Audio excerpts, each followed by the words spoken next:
home office. Furada ou é realmente um modelo eficiente de trabalho? Esse é um assunto extremamente polêmico, mas que está sendo levado muito a sério por grandes empresas. Fica aqui comigo porque está começando mais um The Call, a sua newsletter semanal de marketing e negócios.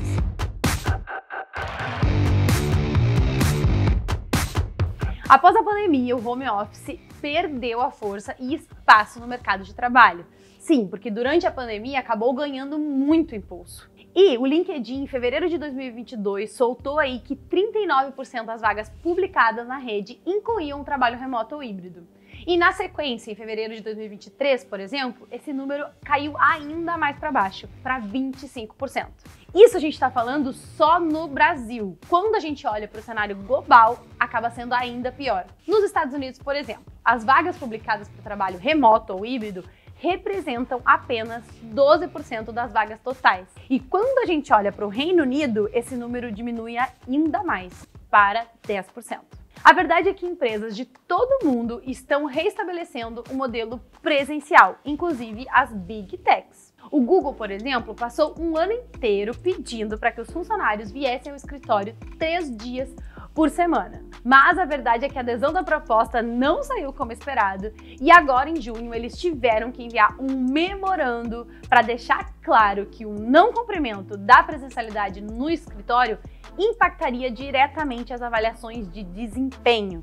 Para quem não sabe, as avaliações de desempenho, elas avaliam individualmente cada investidor que atua aí dentro da empresa. A Apple, por exemplo, fez exatamente o mesmo. Em agosto de 2022, anunciou que todos deveriam voltar a estar presentes no escritório. E, acreditem se quiser, alguns colaboradores se posicionaram contrários à decisão e organizaram uma petição para ter uma flexibilidade sobre a exigência que a empresa veio fazer.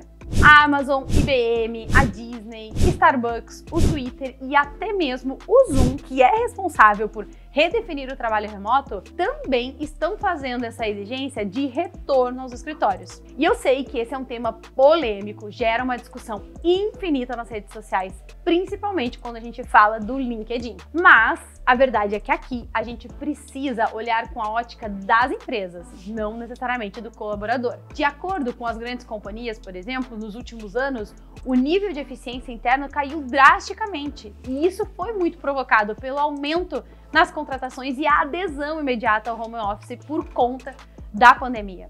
A gente precisa lembrar que antes da pandemia, empresas como o Google, por exemplo, já eram muito grandes e elas cresceram nessa cultura de presença no escritório.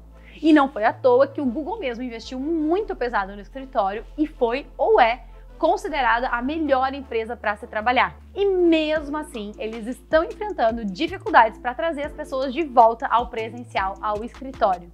Na V4 aqui, por exemplo, a gente incentiva fortemente que as pessoas estejam aqui porque a gente já identificou que o nível de eficiência aumenta significativamente. E você, é de qual time? Home office ou presencial? Deixe sua opinião aqui nos comentários para nós. Agora a gente vai ver mais de perto o crescimento em receita do Google. Eles registraram uma receita de 74 bilhões de dólares, um aumento de 7% em relação ao mesmo período do ano anterior. A verdade é que isso vem sendo impulsionado pelo forte desempenho da divisão de publicidade, que representa mais de 80% da receita total da Alphabet. Esse forte desempenho foi alcançado com um aumento do investimento em publicidade, muito parecido com o case da V4, não é? Você sabe, a cada dia que passa, as empresas investem mais em marketing digital e o Google Ads está dentro desse mix, geralmente assumindo a primeira opção dessas empresas. Mas a divisão de nuvem da empresa não ficou atrás. A receita da nuvem foi de 5 bilhões e também teve um aumento absurdo de 28%. E esse crescimento foi impulsionado pela demanda cada vez mais alta por serviços de computação em nuvem. Isso mostra que o crescimento da Alphabet foi muito forte e superou as expectativas aí dos analistas. A empresa está muito bem posicionada para continuar ainda crescendo cada vez mais nos próximos anos. A verdade é que à medida que o mercado de publicidade online continua a crescer, a divisão da nuvem também vai continuar a se expandir. Mas olha que loucura! A gente veio falando de remoto e presencialidade, mas a gente está vendo que mesmo assim o Google conseguiu crescer, mesmo reduzindo a eficiência. Então, O que vocês acham? Faz ou não faz sentido estar no presencial? A verdade é que só o futuro vai nos dizer se escolher voltar para o presencial vai realmente ser mais positivo ou não para a empresa. E quais são os assuntos mais quentes do mercado nessa semana? A Embraer cresceu 20% no segundo trimestre de 2023 para 279 milhões de reais. Entre abril e junho, a companhia registrou uma receita líquida de 6 bilhões de reais. Isso representa um avanço de 26% no ano, ou seja, está se recuperando da pandemia. Nessa semana, o YouTube lançou a nova versão aprimorada de vídeos em Full HD para 1080 pixels para celulares Android. A função é exclusiva para assinantes da versão Premium e promete taxas de bits maior do que a resolução tradicional. Na prática, isso deve garantir vídeos ainda mais nítidos e bem mais iluminados. Interessante, né? Eles estão gerando mais valor agregado ao produto, que é um sentimento de exclusividade para bem de as pessoas fazerem a assinatura do plano Premium, além das propagandas, né? Bom, eu não acredito que o recurso é mais atraente para o plano, mas com certeza já deixa ele mais interessante. Um robô movido a energia solar foi criado para plantar árvores na Amazônia. Segundo os desenvolvedores, ele é capaz de plantar 600 árvores em uma manhã. Fácil, né? Corta, planta, corta, planta. E para encerrar o The Call dessa semana, a recomendação é uma série super leve e divertida chamada Ted Lasso.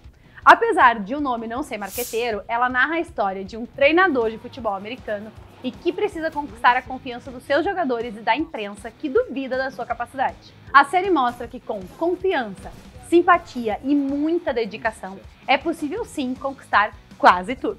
E esse foi o The Call dessa semana. Se você gostou e quer continuar se mantendo informado sobre os principais insights do mercado, vamos deixar o link para você assinar nossa newsletter semanal. Até semana que vem!